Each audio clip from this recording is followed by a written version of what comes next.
दिवाली नाम सुनते ही मन में जगमगाती रोशनी और खुशियों की तस्वीर बनती है ना, है ना? लेकिन सोचिए, क्या हो अगर इसी रोशनी के नीचे एक ऐसा खौफनाक अंधेरा छिपा हो जिसकी कोई कल्पना भी न कर सके। आज हम एक ऐसी ही वायरल कहानी की परतों को खोलने वाले हैं जो दिवाली की रात का एक बिल्कुल ही अलग डरावना चेहरा दिखाती है। एक ऐसी रात जो रोशनी से नहीं बल्कि डर से रोशन हुई थी। और कहानी की शुरुआत होती है बस इस एक लाइन से, दिवाली की वो खौफनाक रात। ये लाइन सुनते ही समझ आ जाता है कि ये पटाखों और मिठाइयों वाली दिवाली की कहानी तो बिल्कुल नहीं है, बल्कि कुछ बहुत ही भयानक होने वाला है। तो चलिए उतरते हैं इस काली रात की गहराई में। इस कहानी का असली डर इसकी सेटिंग में ही छिपा हुआ है। देखिए, हम सब जानते हैं कि दिवाली रोशनी का त्योहार है, पर यह पड़ती कब है? अमावस्या की रात को। और पुरानी मान्यताओं के हिसाब से अमावस्या की रात वो रात होती है जब काली शक्तियां सबसे ज्यादा ताकतवर होती हैं। तो कहानी इसी एक कॉन्सेप्ट पर बनी है। एक तरफ अच्छाई की रोशनी और दूसरी तरफ बुराई का घना अंधेरा, और दोनों एक ही रात में आमने सामने।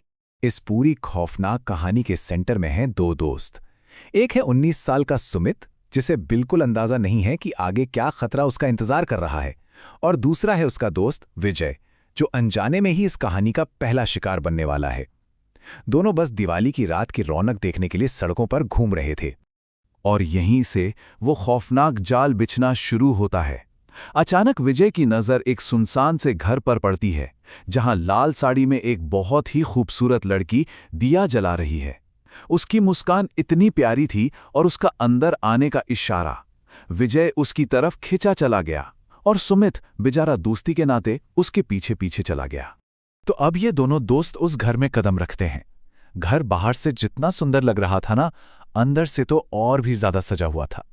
लेकिन यहीं से असलियत सामने आनी शुरू होती है। जरा सोचिए वो सीन। घर के अंदर हर तरफ दियों की रोशनी है, एक बड़ी सी केबल पर तरह तरह के पकवान सजे हैं। मतलब सब कुछ इतना परफेक्ट है कि किसी खतरे का शक भी नहीं हो सकता। सुमित मिठाई उठाने के लिए आगे बढ़ता है और बस यहीं एक छोटी सी गलती से कहानी का रुख हमेशा के लिए बदल जाता है।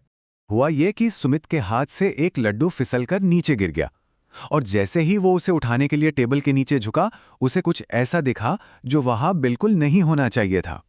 टेबल के नीचे एक भयानक काली परछाई थी, और इससे पहले कि सुमित कुछ समझ पाता, वो परछाई उसे देखते ही अंधेरे में गायब हो गई।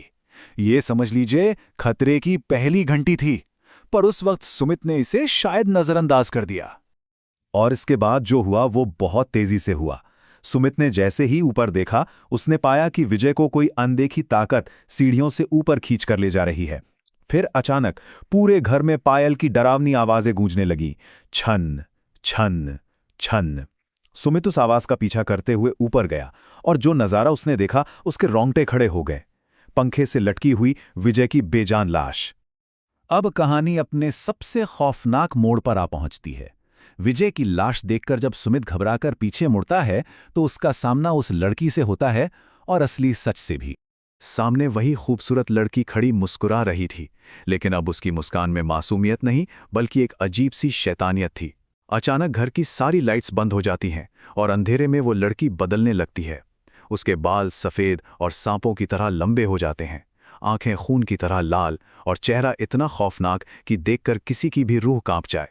सुंदरता का वो खूबसूरत मुखौटा उतर चुका था, और ये डरावना बदलाव सिर्फ उस लड़की में नहीं हो रहा था। वो खूबसूरत सजा धजा घर सुमित की आंखों के सामने ही एक पुराने टूटे फूटे बदबूदार खंडर में बदल गया। मतलब जो कुछ भी वो देख रहा था, वो सब एक छलावा था, एक जाल था। अब सामने थी सिर्फ नंगी और डरावनी सच्चाई। और अब वो चीज, वो खौफनाक शक्ल, हाथ में एक तेज धार वाला चाकू लिए धीरे धीरे सुमित की तरफ बढ़ रही थी। सुमित का डर अब जान बचाने की कोशिश में बदल गया, और वो बिना कुछ सोचे समझे अपनी पूरी ताकत से घर से बाहर की तरफ भागा। सुमित की जान तो बच गई, लेकिन वो रात और उस रात का डर उसका पीछा कभी नहीं छोड़ने वाला था। सुमित ने बाहर निकलकर फौरन दरवाजा बंद कर दिया। अंदर से वो जीव पागलों की तरह दरवाजा पीटने लगा, लेकिन फिर अचानक पीटने की आवाज बंद हो गई, और उसकी जगह उस जीव की दर्दनाक चीखें आने लगीं। ऐसी चीखें जैसे कोई उसे ही अंदर कैद कर रहा हो। अगली सुबह जब डरे सहमे सुमित ने अपनी मां को सब कुछ बताया, तो एक और भयानक सच सामने आया। उसकी मां ने बताया कि कई साल पहले दिवाली की ही एक काली रात को एक लड़की ने उसी घर में आत्महत्या कर ली थी और तब से उसकी आत्मा वहीं भटकती है, हर दिवाली किसी नए शिकार की तलाश में, और इसीलिए उस घर के पास कोई नहीं जाता। तो इस कहानी का अंत क्या हुआ? खैर, विजय को ऑफिशियली लापता घोषित कर दिया गया। वो कभी वापस नहीं मिला। उस घर के अंधेरे में हमेशा के लिए खो गया। सुमित, वो आज भी उस रात की भयानक चीखों से दहल जाता है, और उस घर का राज वो अब और भी गहरा हो गया। तो ये कहानी हमें यहीं इसी एक सवाल के साथ छोड़ जाती है। कौन थी वो लड़की? कोई भटकी हुई आत्मा जो अपना बदला लेना चाहती थी, या फिर कोई शैतानी ताकत जो दिवाली की रोशनी में अपना शिकार ढूंढती है? इसका जवाब शायद हमेशा के लिए उसी खंडर में कैद रहेगा। सोचने वाली बात है ना?